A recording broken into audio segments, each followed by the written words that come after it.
Shalom, Yashrala. This your brother Dawada, coming back at you with this here truth again. First and foremost, I want to give all praise unto YAHAWAH, BAHASHIM, YAHAWASHI, BAHASHIM, Rakha Kodash. Double honors to the apostles and elders of Great Millstone that taught us this truth and that rule well. And salutation and much love for you, Akim, pushing this truth and sincerity on the four corners of the earth and enduring afflictions to feed and edify the elect. So I want to jump into this here lesson. Possibly I might do a series on this, but nevertheless, this is something I was meditating on the other day, going through reading the scriptures and coming across, different accounts of us going into captivity, and us being taken down by the enemy and things like that, reading through the scriptures, and visualizing these things, and visualizing, bringing all those, the accounts from back in the, in the scriptures, visualizing that happening today and what that would be like today, and it's pretty much like, it's a really scary vision, and come to think about, what the scriptures say that, this time that's coming is going to be like a time like never before, since there was a nation on the face of the earth, even into the same time. So you have to take an account of these different events, that has happened, that was recorded in the scriptures, all right, and the other historic events that we know about, and just try to visualize what would this be like if it happened today, and so like for instance, well, I should get the account, of the Babylonians came in and wound up burning down our, pretty much burning every damn thing down, but nevertheless, imagine if that was going on today, with, let's say, martial law, the U.S., martial law troops come out and they quarantine off your city. You can't go in and can't go out, and they just burn down your whole neighborhood with you in it, Now, you may think that this is far-fetched, but think about this. You have situations like the Black Wall Street in Tulsa, Oklahoma, Rosewood here in Florida. All right, you have a couple different locations like that where in history where these Edomites came through and destroyed, where Jake was living, burned it down and sacked everything, in modern day times. This isn't talking about ancient days in the Bible. We talking about here in America. All right. But nevertheless, I'm going to just go ahead and jump into some of these here scriptures. But nevertheless, as I'm reading some of these things, visualize this happening today, in modern day today. All right. These accounts and these different things going on today, what it would be like today in your normal neighborhoods in your cities. Just think about, like, let's say you live over there in Chicago, where they show you those videos of what they call Chirac. Just imagine that area being quarantined off and troops just going through burning down buildings, going through rifling the houses, and just pulling people out and putting bullets into their heads, But nevertheless, let's jump into these scriptures. This is Jeremiah chapter 30, verse 5. Salak, give me 1 second. All right, Salakia.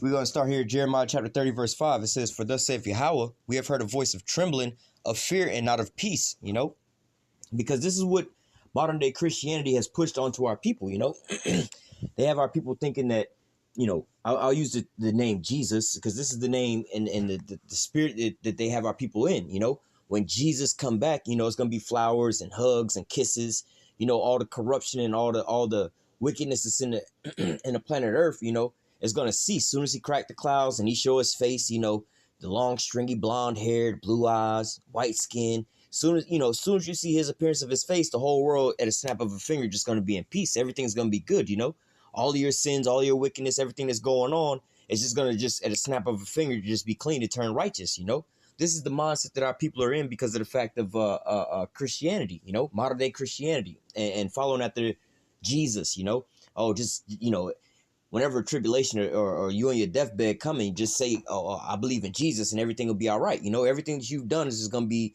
X out of the way. If you just say, "Oh, I believe in Jesus," right before you die, somebody about to put a bullet in your head and "Oh, I believe in Jesus." And then now all of a sudden everything is all good for you, and you could just rest and go into to heaven and everything is all good, But no, this is contrary to the scriptures, man. All right. The scripture here saying Jeremiah 30 verse 5 says, "For thus saith Yahawah, all right, we have heard a voice of trembling, of fear, and not of peace." All right. So when who the world only calls Jesus Christ, all right, whose real name is YAHAWASHI, when he comes back, man, there's going to be a state of chaos on the planet Earth, man. All right. And not only that, he's going to turn it up even more. All right. It's not going to be, we're going to be in a state of chaos and calamities. But when he returns, it's like, he coming to set a fire. But what? The fire already going to be started. You see what I'm saying? But nevertheless, continuing on, it says, Jeremiah 30 verse 5 again, it says, "For thus saith Yahweh, we have heard a voice of trembling and of fear, not of peace." All right. So when the Lord comes back in the midst of all, when the time of the Lord comes back, right before that point in time, we're going to be going through what they call Jacob's trouble, all right, which we're getting into right now. But nevertheless, you have to visualize the state of wherever you at. But nevertheless, here in Babylon, you have to how do I say, visualize the state of Babylon, and what out of all these different things that's coming here to Babylon. It's not just chaos, race wars, economic collapse, famine. All right, it's not just war coming. It's all of these things are coming all at the same time, man. Not just that, pestilence and all kind of different things coming here. All right, chariots. You know what I'm saying? I'm gonna use the word, if you of the uninitiative, all right, and you don't know what these chariots are, or what you call UFOs. If you think of them as UFOs, then hey, this is gonna be the icing on the cake, man. You're gonna be trembling because you ain't got no food. Martial law troops running through on your ass. Economic collapse. You don't know how you're gonna feed your family. Now all of a sudden you got so-called UFOs to deal with, man. All right. So it's a voice of trembling and of fear, not of peace, man. This is the day of the Lord that we're talking about, man. All right. How do I say? Right before YAHAWASHI make his return, man, we're gonna be in a midst of chaos, man. All right. This is something that you have to visualize. All these movies that you watch, like The Purge and all these different types of movies like this, man, you can roll all of that into one, man. And all these historic events, these atrocities in history you could think about, roll this all into one and bring this into modern day times, man. Because a lot of the accounts of these atrocities that you hear about back in the olden days, they didn't have the type of weaponry that they have nowadays, man. All right, because ultimately this place is gonna be washed away with thermonuclear fire, man. All right, so just imagine that, man. And in the space of an hour, man, all the millions of people that's just gonna be burnt up, turned into nuclear pile of ash, man. But before that, you got Jacob's trouble, martial law coming, man. And when they come down, man, they got all these billions of rounds of hollow point tip rounds. All right, they're gonna be letting loose, man. Like the scripture say, the devil know he has but a short time. All right, so he's gonna bring out all his stops on you, man. All right. It says, verse 6, ask ye now and see whether a man doth travail with child. Wherefore do I see every man with his hands on his loins as a woman in travail, and all faces turn to paleness, because you got a lot of people out right now just, either A, believe that this isn't going to come to pass, or America's the greatest country, this can't happen here. They've always said that, but it's not going to happen here. A lot of these people are just deflecting their own fears. They're just trying to push that off, You have some people, I see people like this all the time. Like, how come you're not more cautious in life with whatever you're doing, man? You keep doing that, whatever it is that you're doing, you might wind up falling in that, You keep taking these chances, whatever, whatnot. But deep down inside, man, these people are, they really fear these things, but they try to ignore it. And that ain't gonna happen. Like modern day, the new spirit that's going out. Oh, you always talk about negativity. Well, I don't want to hear about this negativity. But in the back of your mind, there's a possibility of this, but you're trying to run from this, man.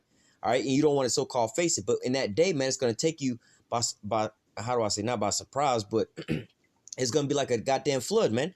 You're gonna be surrounded with all these plagues and calamities coming down the pipeline that you ain't gonna have nothing. You're not gonna have any choice but to have to deal with these things, man. All right, and so especially with those type of people that's trying to ignore all these things, man.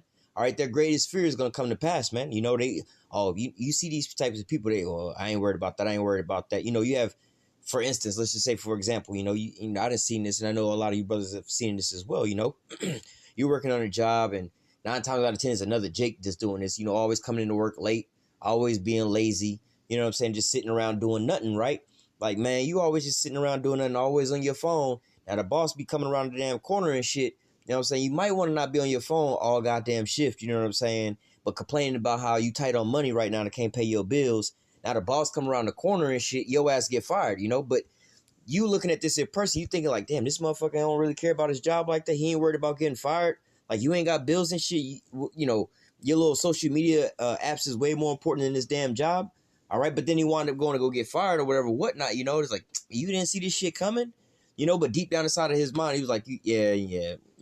But then they'll try to make any kind of excuse. But in reality, they understand what the hell going on the whole time, man. All right. But you also have these other men that's got that pride on them. Oh, yeah, we're gonna take it out, whatever, whatnot. We got guns. I got money. I got whatever, whatnot. I got my bunker, my doomsday prep, whatever, whatnot, man. But you have no idea what's coming, man. The Most High has created the perfect storm, man. All right, you're gonna be hit. You're gonna be basically how do I say, being besieged on all sides round about, man. All right, you're gonna have a famine, a lack of food, a lack of bread, which is gonna turn first of all, you're gonna have an economic collapse, which could turn into a famine, which is still gonna be a famine anyway. All right, which is gonna turn into what? A bunch of sedition among men, man. Where they're going to be spoiling each other for a lack of bread, man. Just for some food, they're going to be killing each other, man. You see how Jake got down over that goddamn Popeye's chicken sandwich, man. You see how Jake was tripping in the beginning of this year when the government was shut down. They wasn't getting food stamps, man. All right. Nevertheless, just imagine when, also here in Florida, man, you see sometimes when the hurricanes come and people start evacuating and the gas run out, and they limit you to, one case of water or like 4 gallons of water from the store, man. And people are in line fighting and whatever, whatnot over, last thing of water, whatever, whatnot. They trying to send their kids in line and people, no, that's their kid.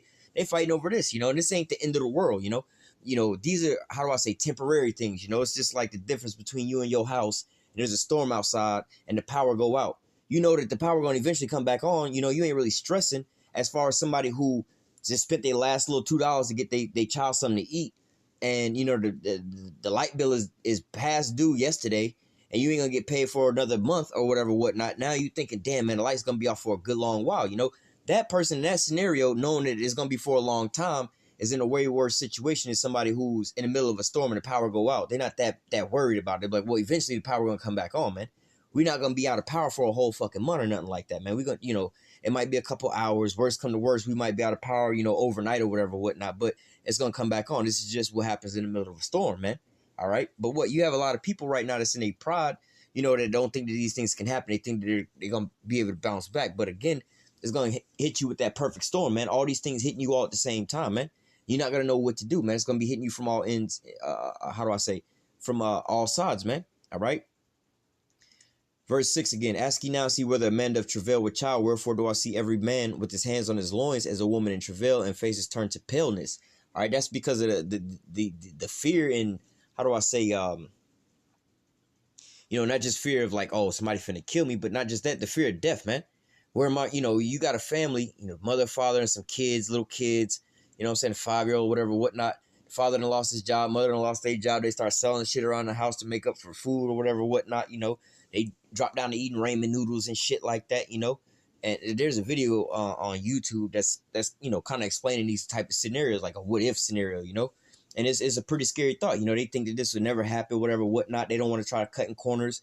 The father eventually agreed to let his daughter go out to prostitute herself to go, make enough money to bring back some medicine to heal their sick little sister. The hospitals ain't gonna work, man. You're not, a lot of crazy shit's gonna be popping off, man. All right, so you're gonna have this type of fear going on. Father can't feed his kids, see the newborn baby, whatever, whatnot. See his wife want, you can't take your eye off your wife for 2 seconds because somebody might snatch her up, or your kids. Every person that you come across is a potential enemy, man. They either trying to kill you to get food, water, guns, something like that, because in this point in time, everything is going to be at an all-out collapse, man. All right. Verse 7, alas, for that day is great so that none is like it. All right. There's no other time, no other event, nothing else in a planet Earth that's going to be like this here time, man. All right. It says, it is even the time of Jacob's trouble, but he shall be saved out of it. All right. And that's talking about what? The elect of Israel is going to be saved up out of this. All right. So we're going to go to the book of Daniel. This is Daniel chapter 12, verse 1. It says, and at that time shall Michael stand up, that great prince which stands for the children of thy people. And there shall be a time of trouble such as never... Salak. And there shall be a time of trouble such as never was since there was a nation, even to that same time. And we just read about this time of trouble, which is known as what? Jacob's trouble, all right? Or you could think about this as like the all-out purge, man, because this is visually what it's going to be like, man. All right, but it's going to be 1,000 times worse than the purge. In a purge scenario, you just got all the citizens just battling it out with each other, man. But imagine when you got the citizens battling it out with each other, the police battling it out with the citizens, and then on top of that, you actually got the government arm, the military, National Guard coming in on top of that, man. All right, so, you can't even call 911, like, oh, we need some help. We got some people outside surrounding our house or whatever, whatnot, man. You're going to have all these things, how do I say, beating on you from every side, man. And even if you don't have those problems, man. Imagine when the sun come up and you got to go out, go looking for food, man. You don't want to leave your household and your kids or whatever, whatnot behind because why? Somebody could come in and take advantage of them, take them hostage, trade them off for some food or something, right? See your little young daughter, your little 15-year-old daughter or whatever, whatnot, just now starting to develop and things like that, man. All right. But now, you got to go out, go looking for food. And while you out looking for food, somebody can't break into your house, man. You got this little bandit full of a band of bandits come through. You know what I'm saying? They come take up your little 15-year-old daughter and rape her ass to death, man. All right, take your little children or whatever, whatnot. Just put their ass to death, man. See your wife, have their way with her, and put her ass to death, man. You come back after going out to go find some food for your whole family. Come to find out they all been raped to death and been brutally murdered inside of your house, man. All right, this is the type of fear that's gonna be falling upon the faces of these people, man. Because why? You know, the one problem they think they having is, well, we just got a lack of food. We got to go out and go find food. Food is kind of scarce. Now you got to think about everybody else is coming out just to kill you, you know? Oh, this motherfucker got a minivan, or this motherfucker got a vehicle that still work and still got gas in it. Let's go kill this motherfucker for his minivan. You seen that in that movie, The World of Worlds, with Tom Cruise. You know, they still had a vehicle that was still working and had a gun, but they was driving through a massive crowd of people, and everybody wanted this one vehicle to so-called try to escape, to get away from this massive crowd of people, you know, because the car, you can get a lot further than being on foot, you know. But nevertheless, you know, they was, how do I say, so surrounded by this big mob of people, they couldn't really go so far. Then the mob of people started breaking the windows of the van, snatching the children up out of there, you know, and he had to make a decision whether I abandon the van and go after my daughter, you know, and then at the same time of that, somebody's trying to snatch up my son. You know, you got two kids, you got to keep your eye on both of them, plus the van that you in, and your hand on the gun at the same time. You can't, man. So homeboy is in a situation, well, I got a car, it still work. I got gas in my car, and I got a gun. I'm way better off than everybody else. Yeah, but you're a main target now because you got the essential needs that everybody else is looking for. You're in the midst of a crowd of people that's looking for those needs, man. And you seen what happened in that video, man. They wind up snatching him out the vehicle, wind up getting the gun from him. One person get the gun, fire the gun in the air. The crowd of people move back a little bit. They hop in the car, start pulling off. Somebody else snatch them up out the damn car, get the gun from him, blow his brains out, shoot the gun off. Crowd back up, he hop in the van, and it's a repeat process to the damn gun run out of bullets. Then they just swarm the van, and everybody's fighting over the van. Now you can't even go nowhere because everybody's trying to get in the van anyway, man. It's an all-out battle royale, man. So just imagine if you was Tom Cruise and seeing all this here going on, and you just trying to, you know, how do I say, protect your children, man. All right, and and you don't know when this is gonna pop off. You could be at work trying to get home to your children, or your children might be in school and you trying to get to your children, man. Just think back to 9/11, man. That was a normal Tuesday. I believe it was a Tuesday morning. The normal Tuesday morning, whatever, whatnot, man. Just imagine, you know, I was down here in Florida. Have a lot of family up in New York, man. When it happened, you know, we was watching a little bit of it on TV. We all turned the TV on, watch it on TV. But nevertheless, you know, I remember that day like it was clear as day, man. Everybody, mama came to get them from school. My mama came and got me from school and immediately flew out to up north, you know, up to New York because of the fact of we got family up there, you know, and then got stuck up there because they shut down our flights. All right. But nevertheless, you know, imagine if you was in those schools up there. I had a cousin, you know, a couple relatives that they couldn't get in contact with because the cell phone towers was down. All right. And they worked in the city. They didn't live in the city and they had to take the trains to get back and forth. So they was stuck downtown, you know. You don't know if your loved one is okay or not, but just imagine if your children are so-called downtown in the area wherever the situation is popping off and you're trying to get to them and everything's being quarantined off. Now you can't get to your children's school or whatever, whatnot, you know. Or let's just say with these massive shootings at the schools, man, that's like a parent's worst fear. To hear about a shooting at the school, first reaction is let's get down to the school. But what? The area is being quarantined off. You don't have any information about if your child is alive or if your child's dead. You just know there's casualties at the school, man. All right. But just imagine all this going off all at once, man. When the police become your enemy, the military become your enemy. No, we not letting nobody cross the bridge or whatever, whatnot. You're like, well, my daughter just got kidnapped. Help. She's being kidnapped in that car. You running up to the police to go get some help, and they just immediately put your ass down, man. They're like, oh, hold up, man. Everybody's the enemy, man. You don't approach us like this. We don't give a damn what your scenario is like, man. You're gonna get put down immediately, man. Because these are the times that we coming into, man. And you see these police being hyper militarized with these MRAP vehicles and things like that, man. This is all they being prepared for this moment in time of martial law or Jacob's trouble, man. All right. Let me go from there to the book of this is Matthew chapter 24, verse 21 and 22. It says, "For then shall be great tribulation, such as was not since the beginning of the world, no, nor ever shall be." So again, this is going to be that time, man. And this that, you know, these prophecies have not come to pass yet, because you got to think about it, man. We all understand, according to prophecy, two big major horrific prophecies coming to pass if you exclude Jacob's trouble, right? You have what you call World War III, Armageddon. Then you also have the chariots returning and coming to do damage. All right. So first of all, you ain't never seen an all-out nuclear war, man. You seen America drop 2 nuclear bombs on Japan. That was it. All right. Which that was horrific, but that was just 2 nuclear bombs that they dropped. You know, World War II was very deadly, but they wasn't really dropping. They only dropped 2 nuclear bombs in there. All right. But nevertheless, just imagine now you have all these nuclear powers mounting up and how do I say, upgrading they nuclear arsenal right now, man. They got laser weapons, they got drones, they got robots, all kind of crazy shit, man. So just imagine AI, all this new technology and stuff, man. Just imagine when they let all this here shit loose, man. And they got DARPA robots chasing you down, man. Go look that up, the DARPA cheetah. You know what I'm saying? This bitch can run like 70 miles an hour. All right, they got like the DARPA dog. You know what I'm saying? They can put guns on these shit. Motherfucker, you can't outrun no goddamn. You ain't outrunning no shit that runs 70 miles an hour, man. And even if, let's just say you in a car or some shit, man, just think about it. This shit is way more agile than your ass, man. You got a bunch of these coming at your ass, man. All right, you got miniature drones, nano drones. You got all kind of shit, like what they try to hit Nicolas Maduro with. They had a goddamn drones the size of your cell phones with wings on them bitches. You know what I'm saying? Come flying through on your ass and just explode on you, man. All right, just imagine that, man. You running from a swarm of goddamn killer drones, man. Like a swarm of killer drones flying at your ass, man. All right, with a small explosive inside of that bitch that could blow your ass up, man. All right, or a swarm of not nanobot. Well, shit, a swarm of nanobots, man.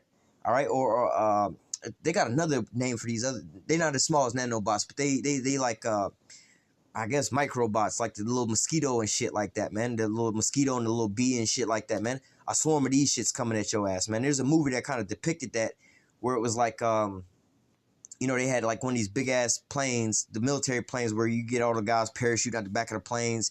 They're like, yeah, for $70,000, we could drop like 100 to 200 something thousand little small ass drones with explosives out the back of this here plane, and hey, they seek and destroy, man.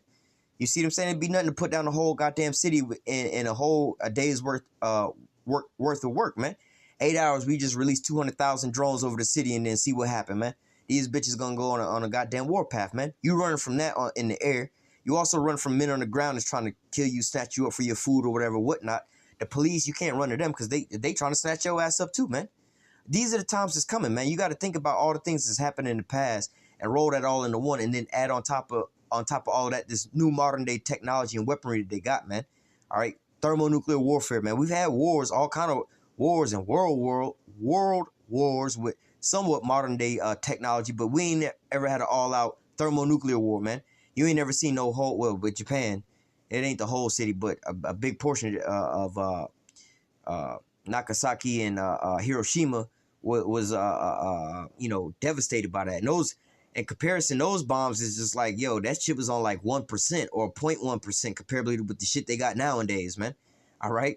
But nevertheless, hey, man, these are the times we be coming into, man. It's going to be a time like never before, from the time there was a nation even to the same time, man. All right. So let me go to a couple accounts real quick.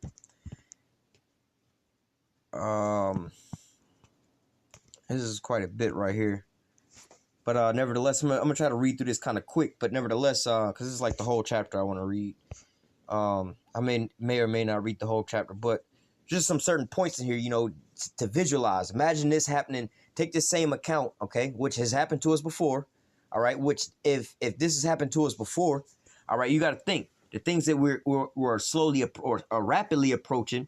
This is gonna be like a 1 on a scale of 1 of 100, comparably to what we're coming into, man. This is child's play, man. This is, you know, this is like, you know, every kid think that going to school is kind of hard, man. Every grade that you in, you know, it's supposed to be challenging to you. You know, you're not supposed to be in no grade and just like, I know all of this shit. This is cake work, you know. You do have some really, really smart kids, but you know, when you send a kid to like first grade or whatever, whatnot, they got to learn their ABCs and how to write or whatever, whatnot. They don't just automatically know that, right? So every grade is somewhat challenging unto them, right? Same way with these how do I say, with not these plays, but these accounts I'm about to read, man. This is like, yo, first grade. Yeah, this was challenging to us when we thought like, you know, before first graders, you know, or you know, second grade was challenging to us when we only had an education of a first grader. You know, we had to learn everything in second grade. So that's a step up from where we're going. All right. So now all of these things, all these accounts are, we're not gonna read all the accounts, but you know, we're gonna read a couple of accounts. But nevertheless, these are like going from kindergarten, first grade, second grade, all the way on up to when you get to college, man. You know, this day that's coming is gonna be like you taking your final exam and the highest level of let's say your college degree that you can get, man. This is the hardest test you can take, man. You know what I'm saying? Yeah, you thought first grade was hard. That's because you had, you know, you was thinking like a first grader, you know. You thought second grade was hard because you only had a first grade education. But now you got all the education of all, you know, all the different grades you can get. Now you're at the very top. Now you got to take the ultimate test, man. This is going to be all the things that you done learn from from kindergarten through, all the way up to the top of your college, whatever degree you pursuing, But nevertheless, this is 2 Kings chapter 25. I'm going to start at the first verse. It says, "And it came to pass in the 9th year of his reign, in the 10th month, in the 10th day of the month, that Nebuchadnezzar, king of Babylon, came, he and all his hosts, against Jerusalem, and pitched against it, and they built forts round about it, man." And so, like I said, man, reading these things, sometimes you can just read through these things, but you have to visualize this, man. All right, when you encamp around about a place with your whole goddamn host, your whole army. Imagine this, man. These old ancient cities. All right, now it's all being this is how they used to do warfare back in the day. Because if you had a walled city, you ain't really getting your army inside that goddamn walled city like that, man. And plus, the people on the inside got the advantage because they up on top of the walls can shoot down at you, and they don't know, the opponent don't know what's on the other side of that wall, how to be prepared for that. So what they do is they cut off the trade, the trade route, the food route, the water route from entering in the city to weaken down the people, so that they starve them out to death. They get weaker, they don't have anything to drink, they can't bring things in and out. So what? They wind up getting weaker and weaker, and eventually they'll either come out or they just break down the door. And most of the cities probably either already dead, or if not, they already weak enough that you just go through and just mow them over. All right, now think about that in modern days today. They still do the same thing today. It's called what? Sanctions. This is what they're doing to these other countries, man. It's, before they go to a hot war, what do? They impose sanctions on them, most of the time economic sanctions on them, all right, to cut off the supply route of money or funding coming in to keep the system rolling, man. It's like you got a goddamn NASCAR, you in a NASCAR race, all right, and you win and you kicking everybody's ass on a goddamn track. But guess what? The opponents decided, you know what? This motherfucker got to take a pit stop eventually. We're going to go into his pit crew, and we're going to make sure this motherfucker ain't got no gas to put into his car. He ain't got no tires to put on his car. So, yeah, he lapping us multiple times over, and he in first place so far ahead of us. But guess what? He eventually going to run out of gas. And when he run out of gas, he ain't going to be able to resupply. All right, so now we can take our time and just work his ass out, But that's what you got going on, or the things that's coming, man. But this is what we're reading about in this here scenario, just like these sanctions, man. Starving the people out. Well, eventually he's going to run out of gas, and he's going to have to go and refuel somewhere. But if we cut off his ability to refuel, then he ain't going to never be able to get back on the track to finish this here race. We could take our time, and we could just work them however we want to work them, man. All right, but now let's just bring this into modern day times and bring it on a lower scale, because that's international, dealing with these other nations. But just imagine this happening into your town and into your city, man. The food trucks stop rolling in. First of all, the gas trucks will stop rolling in. All right, you ain't get no gas in your car. Now this is something that I'm not sure if a lot of Americans ever experienced this, but down here in Florida, this shit happens multiple times throughout every year, man. All right, whenever we have hurricanes and they warn us of a big hurricane, you have a big population of people that run to the gas stations, like this last one we just had, the one that fucked up the Bahamas. All right, they was telling us, I think they was gonna hit us on maybe like a Sunday or a Monday or some shit like that, right? But they had super big warning. Everybody need to evacuate, And this was on like a Wednesday. Everybody had bought out all the damn gas on Wednesday and Thursday. There was no gas, no water, and none of the stores, nowhere. And I'm like, you motherfuckers still got to go to work the rest of the week, man. The storm ain't going to be here till like Sunday night, Monday morning. All right. But now everybody's all stuck. No gas. Can't nobody really go nowhere. All right. Then you also have in times like this where, people run out of gas and they still try to evacuate. Now everybody's trying to leave on the interstate. The interstate's all backed up. Cars are overheating. Cars are running out of gas because all the gas stations up the interstate are all out of gas. So now these cars are just stuck sitting ducks on the side of the road. All right. This is what's going on. So just imagine the gas trucks running out of gas, man. You can't bring gas into the city. Now all the people in the city can't really move. So you've really done a lot of damage, because if you can't move, you can't go to the grocery store. Can't go to the grocery store. Not only you can't go to the grocery store, the goddamn food trucks is bringing in the food to the grocery store can't bring the food in. Every grocery store only got about a 3-day supply of food in that bitch. You see what I'm saying? And that's at a normal pace. All right, that's just people regular, like today.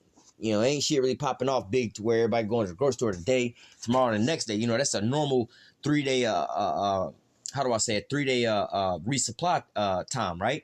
But now when you have let's just say the gas is like that too. I don't know how long gas supply they have, but let's just say the gas supply is on a 3-day supply as well at normal rate, right? But now when you have a hurricane coming and they tell you need to evacuate, that 3-day supply runs out within 2 hours, because that's a abnormal condition, more or less to say, all right? Because everybody's trying to go rush and get gas and get more gas than what they would normally get. So just imagine the gas trucks can't bring in gas, so now the food trucks can't bring in food, all right? You normally would have a 3-day supply, but now all the food's gone within the first day, All right, first couple hours of the announcement on the news. So you can't get gas, can't get food from the grocery store, and now everybody's pulling their money out the ATMs. You can't get money out the ATMs. Banks is shut down. All right, you can't cash your paychecks. All right, now what are you gonna do? Everybody's all stuck, and you all, basically this is like the city around you being besieged, man. You stuck inside your city, and you only got a small amount of food supply, small amount of water supply, small amount of gas supply. You can't really go anywhere. All right, eventually it's going to come to a time where everybody's going to want fighting each other over the last little crumbs of bread, gas, and whatever whatnot, if this is prolonged for a long amount of time. All right, but nevertheless, reading about how Jerusalem is being besieged on all sides. All right, just imagine that, man. You in one of these major cities, whatever whatnot, and they got the housing projects, these big ass apartments, whatever whatnot, or whatever neighborhood either Jake or Esau live in. They just shut it down. They quarantine it off. You can't leave. You can't come in. You can't come out the city, man. You pretty much stuck right here, man. All right, you can't get around this here roadblock or whatever whatnot. They turning you back on your own way, man. Now you stuck. You can't get out, man. Or just imagine like in the Paradise Fires, man, over in California. They told those people to evacuate. Then eventually the fires got out of hand. They told the people, all right, it's too late to evacuate now. And you see some videos of people trying to drive through, which was a bunch of trees overhanging, but now they all on fire. So it's now you driving through basically like a hallway full of fire. All right, people burning up in their cars and dying in their cars, videotaping their last little moments and shit like that. Just imagine that, man. You stuck inside this city, can't get out, man. Everywhere you go, there's calamities on each end. You just boxed in, man. All right, what do you think is gonna happen inside that damn, like in wrestling? We're gonna lock them into a steel cage match to see what happens. She can't run, so y'all might as well just battle it on out. All right. Verse 2, and the city was besieged into the 11th year of Zedekiah. And on the 9th day of the 4th month, the famine prevailed in the city, and there was no bread for the people of the land. So like I was saying, or like modern day today where they had the sanctions, look at Cuba. All right. Look at Venezuela. That's what they did to Venezuela, man. They stopped, the national oil, or the oil is basically the national, the oil is owned by the state, basically, of Venezuela. It's national oil, right? They make their GDP, the majority of their money, the government income that they make, all right, basically comes off of their gas, all right? Now, but the headquarters for their gas, the state-run gas, is here in America, in Texas, under the name of Citgo. Now, out of all the money that company is making, all right, it's going back through the headquarters in America, but America got sanctions on it, not allowing them to move the money back out into Venezuela. So now all the money that they're making it's all frozen into an account. They can't pay off their bills, the police officers, the military, the governmental assistance, food programs, so on and so forth, man. All right, so what happened to Venezuela, man? And people it went to straight chaos, man. People was fighting over, a bag of rice and stuff like that, man. They was eating up all the damn zoo animals because why? There was a lack of bread, man. Over no food because why? They was being besieged round about, like in the old modern days where they would camp around about your city. But this way, they was doing it by what? Pen and paper, man. They put these sanctions on you, telling you that, look, nobody better not import or export into this here country. At least they fall to some penalties put on them by the U.S., man. All right, and y'all can't even bring in your own income, man. That's like you getting your paycheck garnished. Yeah, you can work for labor. Yeah, they can pay you out, but you're not going to be able to cash that check and receive those funds, man. All your money coming back onto us, man. All right. Verse 4, and the city was broken up, and all the men of war fled by night by the way of the gate between the two walls, which is by the king's garden. All right, so these are the men of war because why? There was a famine. They was getting weak. They ain't had no food. You know what I'm saying? They getting weaker and weaker, and they realize that the enemy ain't going nowhere, man. The enemy's still eating. They the ones taking all the food that's coming in because you got food that's coming in or whatever, whatnot. But they just stopping all these caravans, and they just eating all that food. So they got a full supply. They out there where the water's coming in at, It says, verse 5, and the army of the Chaldeans, or the Chaldees, pursued after the king and overtook him in the plains of Jericho, and all his army was scattered before him. All right, so just imagine, and we don't necessarily have a king over us right now. We're not like, we are a nation that's basically inside of another nation right now. You have Israel in captivity under Esau right now, but nevertheless, we're not like a whole other. It's not like, you got two nations in one nation here, like as far as, America being one nation and let's just say Russia being another nation, right? Both here on the same landmass, two different presidents. You got to, or let's just say Texas. Texas want to move out. You don't have no shit like that popping off, man. All right. So right now we under, the jurisdiction of America. So whatever they tell us to do, whatever, whatnot, that's what it is. So if they cut off these cities and the routes coming in and out, man, all right, then what's going to happen, man? You ain't going to be able to bring food in and food out. let alone, again, like I was saying, we don't have another nation, or we're not another nation where we have our own king, our own military arm, or whatever, whatnot. But nevertheless, the people that would stand for us, hey, they're gonna be all depleted of energy and food and things like that. They're not gonna be standing willing to fight, man. All right. It says, especially all these, you got all these Edomite militias and things like that. Let these motherfuckers starve y'all out for a long enough time, man. See how thick y'all bands are together with your so-called brotherhood and stuff like that. When you know this motherfucker got food over in his little basement, you finna go take your guns to go feed your family, man. And that's what's gonna happen, man. All right. Verse 7, and they slew the sons of Zedekiah before his eyes and put out the eyes of Zedekiah and bound him with fetters of brass and carried him to Babylon. Again, this was our king back in the time, but just imagine that, man. Imagine, our so-called leaders and stuff for the fear, putting fear into people and things like that, man. They coming in and putting your eyes out, man.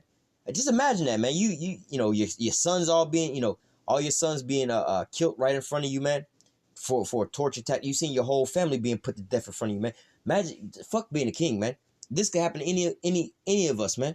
You know what I'm saying? Martial law troops come and kick into your doors, man, and put everybody down on their damn knees, hands on your head, and get down on your knees and start blowing everybody's brains out right in front of you. Then your daughter come up. There's a story about this, man, that happened over in Iraq, man. When we still kind of over there, but nevertheless, way back, when we first got over there, these American soldiers was over there laughing and joking, these Edomites, about how they went up into this one house for these Arabs and basically took the daughter and raped her ass. Basically, they didn't rape her to death. They damn near raped her ass to death. All right, right in front of her family, man. They tied the family up and they all took turns. This whole squadron of dudes all took turns and raped this bitch damn near to death. All right in front of her family while her father's watching. Can't do nothing. Ain't got no might into his arms to be able to save his daughter as she's screaming out in pain and agony and in shame, being raped by all these multiple men, one after another, saying all kind of disrespectful shit to her. Yeah, where's your little Muslim God now with your little ball? All kind of crazy shit, man. Just imagine if you was that girl's father, man, seeing all these things and ain't got no might in your hands, man. All right, seeing your daughter constantly just being how do I say not to say disrespected, but there's another word for it, but nevertheless, you just being treated like that right in front of your eyes. You can't do nothing about it, man. And your wife over here tied up right beside your ass, knowing that she gonna be next, man. Or you got a house full of daughters and they going one after another. They got a line full of them, man. And they just, just doing the worst, man. They got a hot ass barrel of an M16 to your daughter's head while they over here raping the shit out of her, man. And you can't do shit about it, man. They got the gun up to your head, man. You over here tied down, tape over your mouth, screaming and shit, man. All right. Then they wind up, after they get done raping the shit out of your daughter and she's all bloody and shit like that, and your wife and shit, they just go ahead and put a bullet into their head. Boom, kill the whole family. But then they leave your ass alive, and then they decide that, we're gonna just gouge his eyeballs out and shit and leave this motherfucker alive, let him just go wander off. His last visual that he gonna see is his goddamn daughters getting raped, damn to death, them getting shot, his wife getting raped, getting shot. You know what I'm saying? They take the little baby and fucking play soccer with the little baby and shit. You know what I'm saying? Those are your last visual memories that you got before your eyes get plucked out. And then you go into captivity. Then they bring your ass into something like Guantanamo Bay, waterboard your ass, and torture your ass, man. All right? Just think about this, man, because this is what these American soldiers are doing nowadays, man. This is the spirit and the heart. This is the spirit and the mindset that Esau is in already, man. All right? This is what he want to do to you Israelites anyway, man. Revelation 12:12, woe unto the inhabitants of the earth and them of the sea, for the devils come down and you having great wrath, man. All right, there's gonna be a time like never before, even since there was a nation to the same time. So if this happened, just imagine what come on, bro. Think about it, man. All right, it says and on the fifth and in the 5th month, on the 7th day of the month, which is the 19th year of Nebuchadnezzar, king of Babylon, came Nebuzaradan, captain of the guards, a servant of the king of Babylon, to Jerusalem. All right, verse 9, and he burnt the house of Yahawah and the king's house and all the houses of Jerusalem, and every great man's house burnt with fire. So just imagine us back in those days, man. They came and burnt down the temple of the Lord, burned down the king's palace, man, burnt down everybody's damn house, Now they did this in modern days, somewhat modern days today in Tulsa, Oklahoma, man. Burned down Tulsa, Oklahoma, Rosewood, Florida, man. All right, to where shit, Rosewood, you wouldn't even know where the fuck Rosewood is at nowadays, man. It's just a goddamn cow pasture, man. That's just what the fuck it look like now, man. All right, but nevertheless, and they don't even, most people don't even know the story about that shit, man. All right, and there's multiple other cities that the same thing happened to. It wasn't just one so-called little black Wall Street, You know what I'm saying? That's just the one that most people all know about. But nevertheless, there was multiple times like this where they came through, besieged our city. The government or the military came in, or they turned a blind eye while the rest of these Edomites came in. You know, the first attack on American soil from an airplane, all right, was done by Americans on Americans, man. These Edomites came and firebombed Tulsa, Oklahoma with their goddamn planes, man. All right, set the whole goddamn city on fire. First of all, you know, these Edomites, they was poor, walking around, look at Jake prospering, living all rich and everything like that, man. All right, but they out there in they projects and they ghettos and they slums and shit, looking over here at Jake living it up, man. And they over here in their little feelings and shit, so they decided to do what? Revert to they natural state, man, being thugs, gangsters, niggas and shit, man. And what they go do, they go prowling up into Jake's windows and shit. Well, they ain't prowling the windows. They just came in with a goddamn mob and camped around about the city and burned that bitch down, man. Well, before they burned it down, they sacked all the houses, stole all the goods and the riches out of all these people's houses, and then burned down the whole goddamn city, man. All right? And then try to cover it up, man. All right? So, hey, what we're reading about is nothing new, man. The same thing happened before us, you know, you know, prior to us being here right now, man. The same thing happened to us beforehand, man. All right?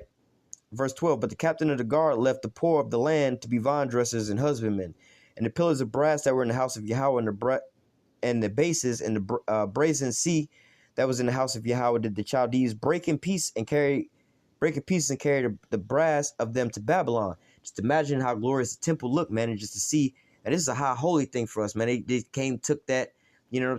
Let me see. Imagine, you know, like how America upholds the goddamn Statue of Liberty, the White House.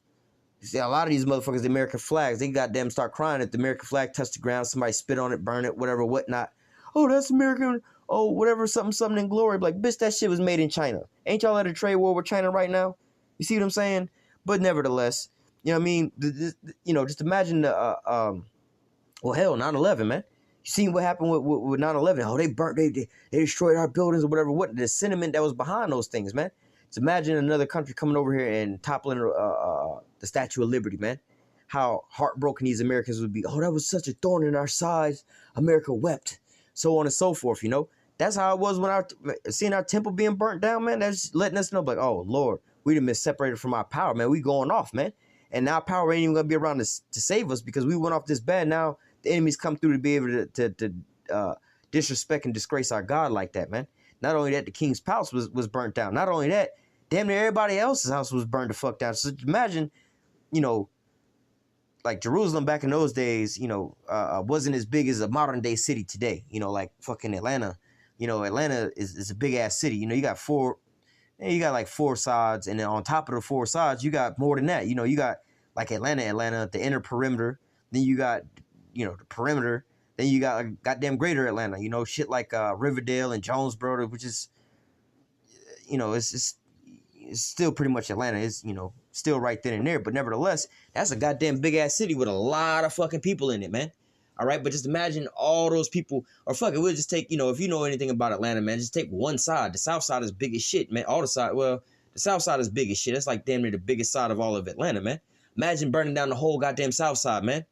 Goddamn College Park, East Point, Camp Creek, South Fulton, goddamn Camp Creek, all that shit, man. Imagine burning all Jonesboro, Riverdale, burn all that shit down, man.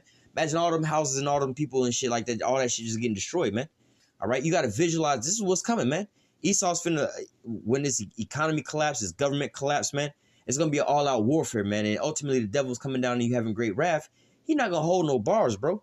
These are the things that happened beforehand. And we know that according to the scriptures, it's going to be a time of trouble since there was a nation, even into the same time, man. But let me continue on reading. It says the height of one pillar was 18 cubits. And the chapter upon it was brass, and the height of the chapter was 3 cubits. And when the wreathen work and pomegranates upon the chapter round about of all brass, and like unto these had a second pillar with wreath work. And the captain of the guard took Sariah, the chief priest of Zephaniah, and the second priest, and the 3 keepers of the door. And out of the city he took an officer that was set over the men of war, and 5 men of them which were in the king's presence, which he found in the city, and the principal scribe of the host, which mustered the people of the land, and 80 men of the city of the land that were found in the city.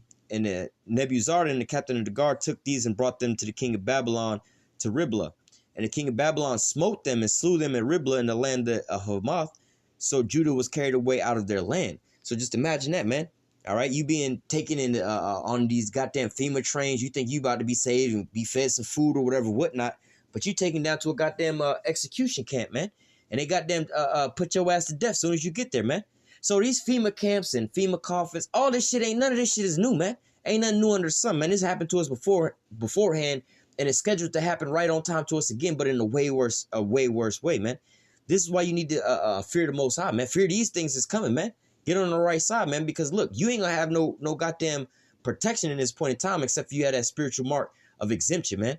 Which meaning that the Lord has found grace and bestowed mercy upon you to not let this here judgment touch your ass, because why? You was a faithful servant unto him in doing his will, man, when he called your ass to do his will, man. But guess what? 2/3 of our people are going to be put to death and die in the midst of this, man. All right, this is why we are here on the highways and the byways and putting these here video epistles to warn our people, man. We warning you that motherfucking death and destruction is coming. If you don't get your act together, man, you finna see you and your whole family get put to a gruesome death, man. All right, and we don't want to see this shit happen to our people, but what? We know this is slated for 2/3 of our people, because why? They don't want to hearken to the voice of the Most High, man. All right, and we also fear the same thing too, because we also know, hey, at any point in time, man, the Lord, it's not of us to keep the spirit of the Lord on us. We could pray that the Lord keep his spirit on us and not take his spirit away from us, but ultimately it's the Most High's choice, man. All right, man, hey, shit, hey, this is our reasonable service, man. All right, man, we pray, we have the hopeful elect. We hope that the Lord allow us to endure into the end and give us mercy and deliver us up out of this here place, man. All right, because this is some deep. Like I said, I was just reading this and visualizing this shit in modern days today, man. Imagine just a modern day city and shit just getting quarantined off and troops going from door to door just gunning people down, man, setting the whole city on fire. You know what? Let's close off this here whole the entrance to this here city. You know, some places like shit out here, some places you can't even get to unless you go across a goddamn bridge to get to that place, man.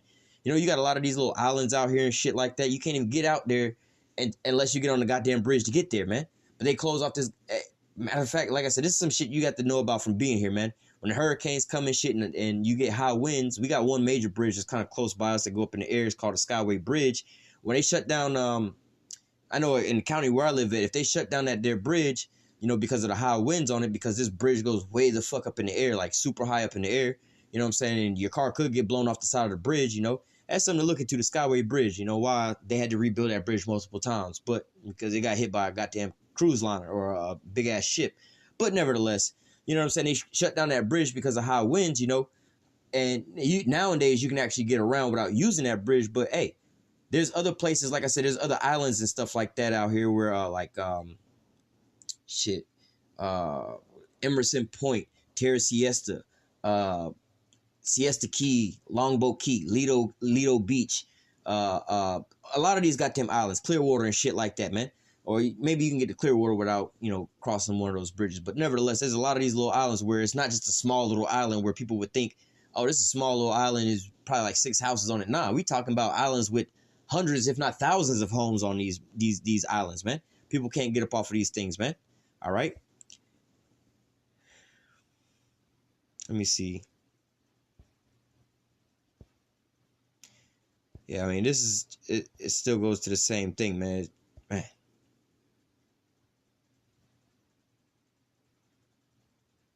Yeah, I'm not going to read the rest of this. You can read it all the way on down. I stopped at verse 21. But you can read it all the way on down. Let me try to grab a couple more scriptures real quick. I'm going to close out. I know I've been going too long, but we'll grab a couple more just to give a couple other accounts. Just real quick, because I had brought this out a little early, talking about your wife and your daughter getting raped to death in front of you and shit. All right, this is another good chapter to read, too. Lamentations chapter 5, man, because this is also going into, like, the same thing, man. You read this here chapter, man, us going into captivity, man. And not the report, I guess the reports of it, you know, what we read in here about, god damn, you know what I'm saying? Like, you just read this as, oh, that, you know, is, you know, somewhat in your mind, it's kind of like a story. Yeah, it's just kind of, it's like we watching a fucking movie, man. You know, you watch a movie, whatever movie, you watch, I don't know, any kind of fucking action-packed movie, man. Any action-packed movie, they got a bunch of people fucking dying in there, right? Terminator 2, Judgment Day, Sarah Connor dream, the scene where the nuclear bomb go off, right?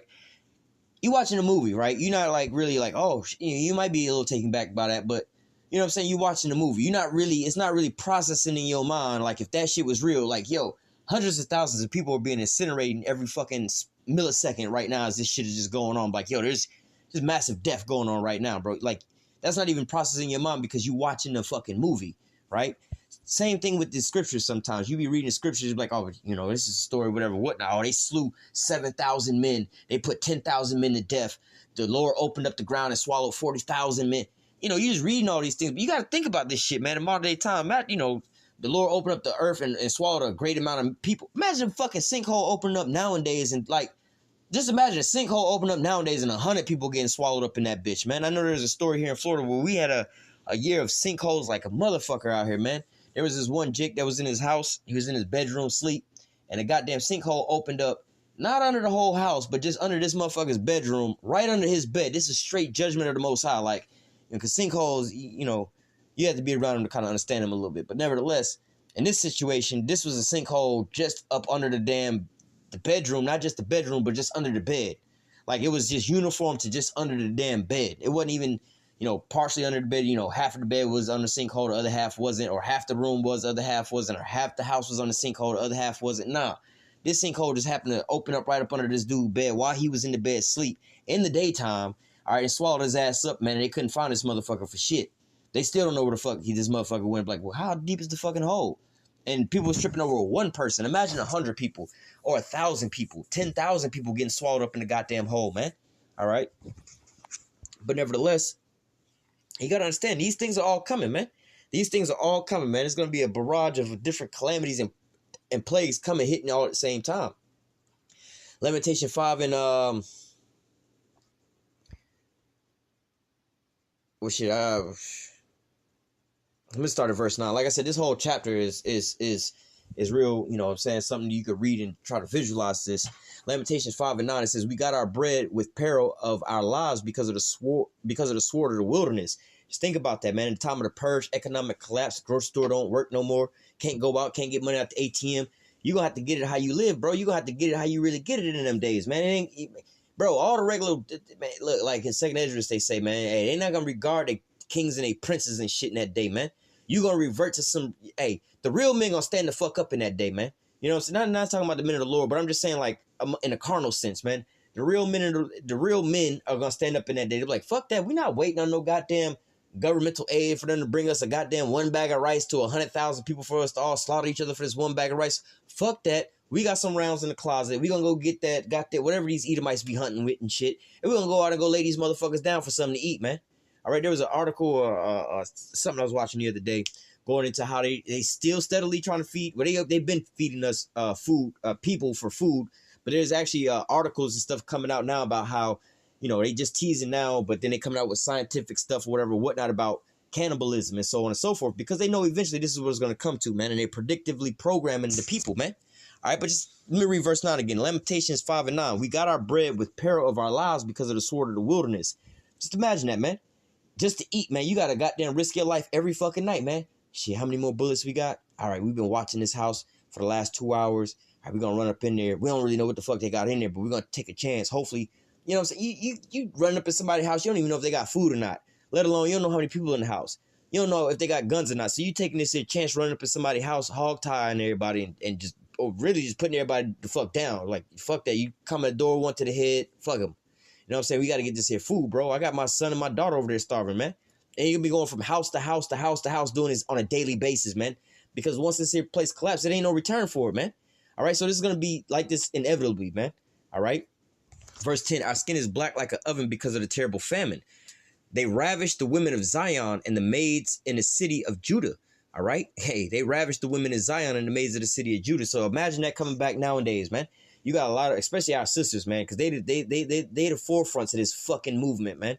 All right? This goddamn social media movement where you got all these goddamn, they got a term for this shit now. Basically, these whores and shit. All right? They got the thoughts. All these goddamn thoughts and shit rolling around on social media sites showing their ass cheeks and all these fucking abominations, man. All these bitches getting these fucking ass implants, breast implants, butterflies on their ass cheeks, twerking and shit, walking around with camel toes and shit, man. Yo, man, what you think is gonna happen in that day, man? And then they talk, I don't need no man. I don't need no man cutting all these bridges, burning all these bridges. Let's just say they wasn't even burning all these bridges with men. Let's say they did have good relationships with a lot of these men. They was just friends or whatever, whatnot. Do you think in a time like this that somebody you call your friend, oh, he like my brother, he'll do whatever for me whenever I'm in trouble, this nigga come and get... All right, now let's imagine this scenario where we going through now, the collapse, the purge, everything popping off, man. You think this nigga really finna come clean cross town to come goddamn make sure you, I heard a noise, I'm scared, can you come and comfort? No, hell no. First of all, your phone might not even be working for you to call his ass. But if you did, I doubt if this nigga really gonna put his life in danger to come over there to come save some broad that would never give him a time of the day to give him no box or nothing like that. Because this is why this nigga hanging out with you anyway, because he think one day she gonna give me some box. Fuck, she ain't gave me no box the whole goddamn time. What the fuck I'm finna risk my life going over there to try to save this bitch and bring this bitch some bread? I had to kill a motherfucker for this here loaf of bread. I'm not finna go get this bitch no bread. Let alone, if that nigga ain't gonna come protect you, just imagine when you gotta just... I mean, everybody know where you live. You might live in an apartment or some shit like that, man. You know what I'm saying? Motherfuckers know who they live next door to. They know who they neighbor. Yeah, that's that little fine little bitch over there next door. Never gave me the time of day. Always walking around like a fucking model and shit. Nose always up in the air and shit. I know she ain't got no man. You got this big Broly Jake over there. You know what I'm saying? Had to watch this goddamn little bitch walk around in some goddamn yoga pants and some bicycling shorts and shit all goddamn day with her goddamn what you call that shit? Basically her goddamn crotch showing, shit all tight tight up in her crotch and shit. He seeing this bitch every day walking around in some tight ass clothes, no goddamn bra on, titties and nipples and shit all. Now, what do you think? This nigga's looking down at this bitch every fucking day, man. But now 911 don't work, man. What the fuck you think is gonna happen, man? He finna roll up in that bitch house and rape this bitch, probably put this bitch to death, and then take all her groceries out the house. Who the fuck is she gonna call, man? You see what I'm saying? There's a lot of women out there like that that's gonna be just ran over like this, man. We read in Jeremiah 30:5. Why do I see all these men in travail as if they like a woman in travail? Why do I see them in pain as if they a woman giving birth, man? So if the men gonna be like that, how much more these women, man? All right, that's why, you know, scripture say a man's gonna be a hiding place from the wind, and 7 women should take hold of 1 man. This is talking about righteous men, the men of the Lord, because they're gonna be exempt from this here judgment. But just think about this, man. All these Instagram models, all these so-called fine little chicks walking around, all these women just going around touting out their body and women first, free feminism and women better than men and all this, bro. In that day, man, like just me thinking about this shit, man, I could just hear the cries and the screams of all these goddamn women, man, getting put to death, and just when their eyes get opened up to the slaughter that's coming, man. Just imagine you in a fucking apartment building and you just hear death coming around the corner, bro. They going from floor to floor. You in a high-rise building, you just hear gunshots going off. Door getting kicked in, boom. Gunshot go off, boom. Door getting kicked in, boom. Gunshot go off, boom. You hear feet running around and shit like that. People running, and all of a sudden gunshots go off. No more footsteps, man. Now you hear it getting louder and louder coming down your goddamn hallway. You over here trying to hide in the closet and shit, crying, oh, Jesus, help me, and so on and so forth, man. You're going to be shitting bricks in those days, man. All right? Like, literally, bro. This is not nothing to be playing with. The day of the Lord is rapidly approaching.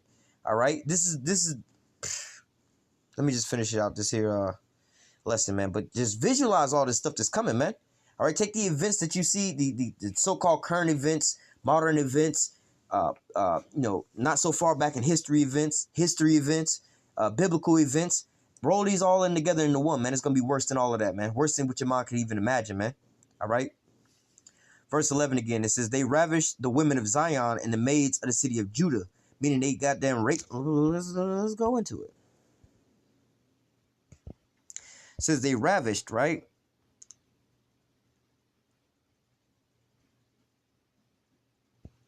It says, to be occupied, to be bruised with, to afflict, to oppress, to humble, to be afflicted, to be bowed down. Now, how does a man humble a woman? All right. Now, when you like, basically, if you understand, like, you get this modern day hypersexualization up out of your mindset or whatever, whatnot. The act of sex is basically a man humbling a woman. You know what I'm saying? Because he's got her basically somewhat pinned down. You look at a lot of the sexual positions, he's pretty much got her pinned down and is penetrating her ass, right? Then you hear the moaning and the screaming. She's like, you know what I'm saying? She being taken. You know what I'm saying? She's like, oh. You know what I'm saying? I mean, now we're not talking about in a rape scenario, but just like regular sex. You know what I'm saying? Sometimes you be giving it to your woman or whatever, whatnot, and she looking back at you like, God damn, you know, that's why she getting all the moaning, and because you taking it from her ass, right? Just like if 2 men get into a fight, man, and one man is beating the shit out of the other dude, you hear him, You just beating it. You taking the life from him, man. You know, you got them taking his strength away from him, man. You making it so he can, you know, he's in a position where he can't prevail against you because you pretty much got him pinned down. You beating the shit out of him, man. Same way with a woman, man. You got a woman, you having sex with this here woman, you know what I'm saying? You putting it down on this here woman, and she being humbled, man, because you got her in the, you know, first of all, you stronger than her, and like I said, most sexual positions, you pretty much got her pinned down. You know what I'm saying? There's a couple where she's pretty much on top of you, but other than that, you pretty much got her in a position, you know?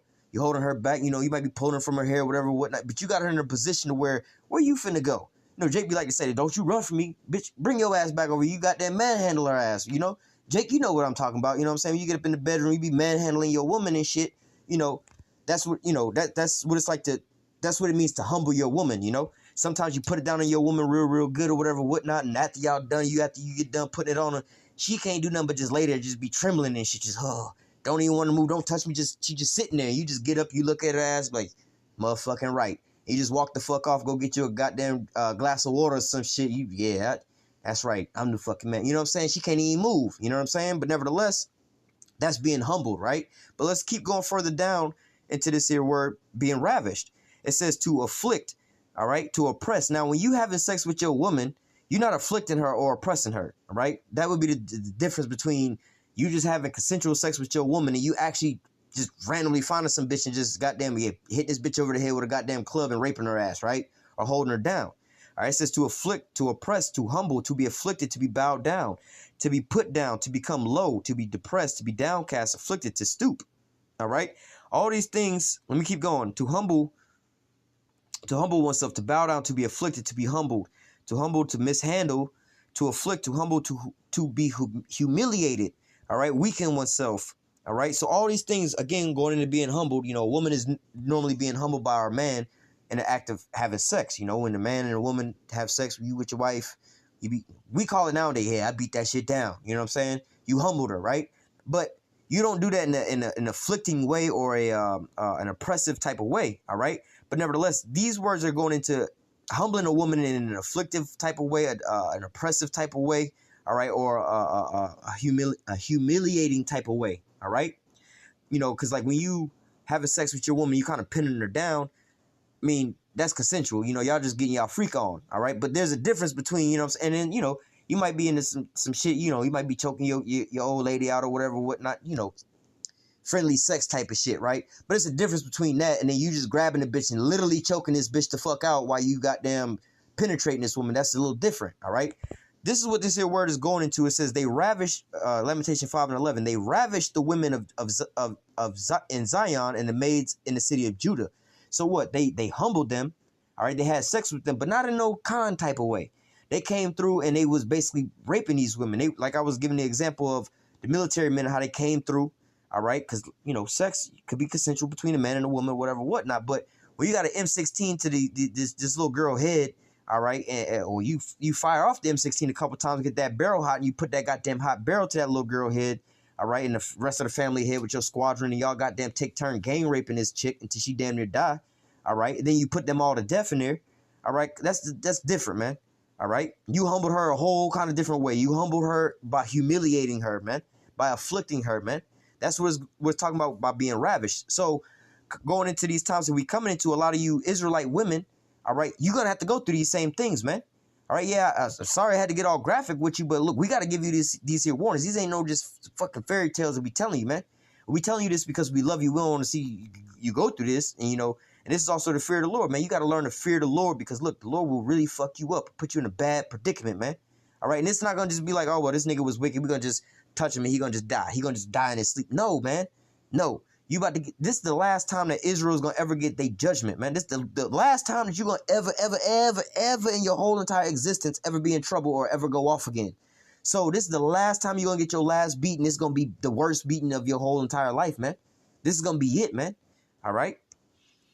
It says, verse 12, the princes are hanged by their hands, and the faces of the elders were not honored. They took the young men to grind, and the children fell under the wood.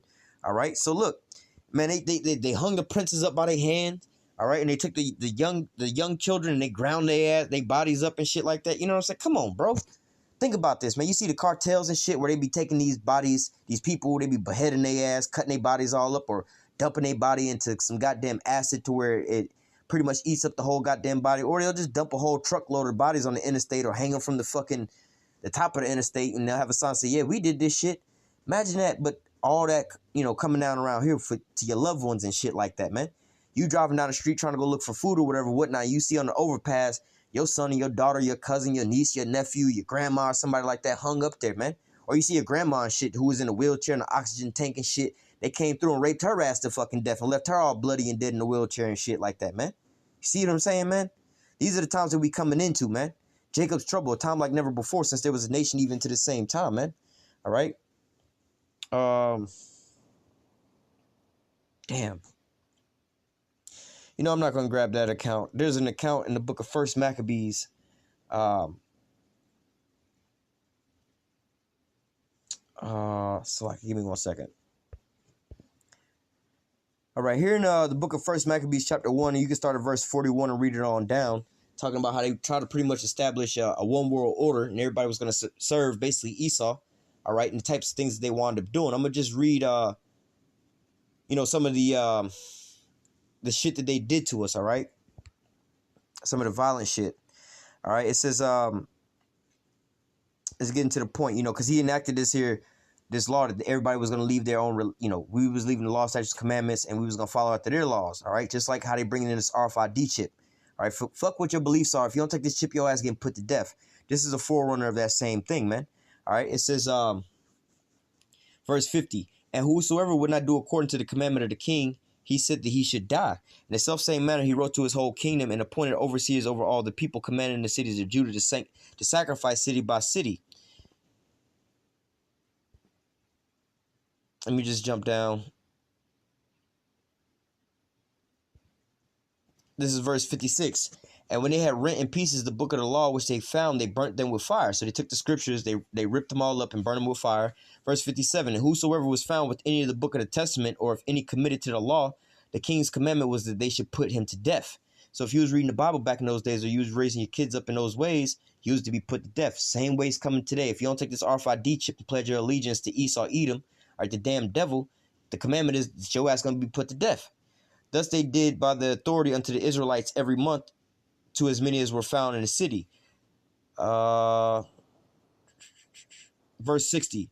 At which time, according to the commandment, they put to death certain women that had caused their children to be circumcised. So these women just raising their children up in righteousness according to the law, statutes, commandments, they was put to death. All right. So you women, you not, you women and women with child. Oh, I just had, this ain't gonna happen. I'm protected. I'm a woman. Because women have been put on a high pedestal here in America. Man, they're like the first class citizen here in America, man. You can't do first off, women and children first, man. But in these times, man, hey, you're not exempt from this, man. All right, it says, and at that time, verse 16, at that time, according to the commandment, they put to death certain women that had caused their children to be circumcised, and they hanged the infants about their necks and rifled the house and slew them that had circumcised them. So just imagine you coming through your damn neighborhood or your city or whatever, whatnot, and you go over to the local overpass, and all you see is a bunch of fucking babies hanging by their necks. Think about the type of terror that's going to be struck into the fear of your mind, man. Oh, if y'all don't give up these Israelites, if y'all don't give up these people, we're going to continue to kill the rest of you people, man. This happens right now today, as we speak right now in Mexico with the cartels, man. All right. It says, that was all I wanted to grab. Let me try to squeeze in two more real quick. Two more real quick ones. Zechariah chapter 13, I'm starting verse 8. It says, and it shall come to pass that in all the land, saith Yahweh, 2 parts therein shall be cut off and die, but the third shall be left therein. And I will bring the third part through the fire, and will refine them as silver is refined, and will try them as gold is tried. And they shall call on my name, and I will hear them, and say, it is my people, and they shall say, Yahweh is my power. Here's what it's basically saying is 2/3 of Israel, you so-called Negroes, Latinos, and Native Americans, you're going to get cut off and die, and all these things that we were reading about, and much more. All right? But nevertheless, the 1/3 is going to be, 1/3 and 144,000 going to be brought through that fire, man. They're going to wind up being saved. They're going to endure through all these tribulations. They're going to be delivered up out of this, as we read in the book of Daniel. All right, it's going to be a time of trouble since there never was a nation even to the same time. All right, or the same thing as Jacob's trouble, but he shall be saved out of it. All right. And we're going to close out with this in Revelation chapter 12, verse 12. I quoted this twice. This is Revelation 12 and 12. Therefore, rejoice ye heaven and ye that dwell in them. Woe to the inhabitants of the earth and of the sea. For the devil has come down on you having great wrath, because he knoweth he have but a short time. So look, man, this is the end all be all. This is the last time the devil gonna be able to bring out that goddamn sword. The last time Israel gonna get their punishment forever going off. The last time we're gonna be wicked. This is the last punishment, man. So this is gonna be the greatest ass whooping of our life, man. All right, so you should pray that you know could be kind of worthy for salvation and the exemption from this here judgment coming to pass, man. And you need to do whatever you can do whatever you need to do to make your calling and your election sure, so that you may be saved and preserved through these said perils, man. This is what it's talking about being saved, to be delivered from your enemies, delivered from these times of tribulations, man. All right, so I'm going to go ahead and close out with that. Lord willing, the elect was edified with this here lesson. Until next time, I say, call halal Yahawah, Bahashim, YAHAWASHI, Bahashim, Rakakwadash. Double honors to the apostles and the elders of great millstone that taught us this truth and that rule well. And citation and much love for you, I can push in this truth and sincerity in the four corners of the earth and enduring afflictions to feed and edify the elect. Until next time, I say, stay strong. Shalom.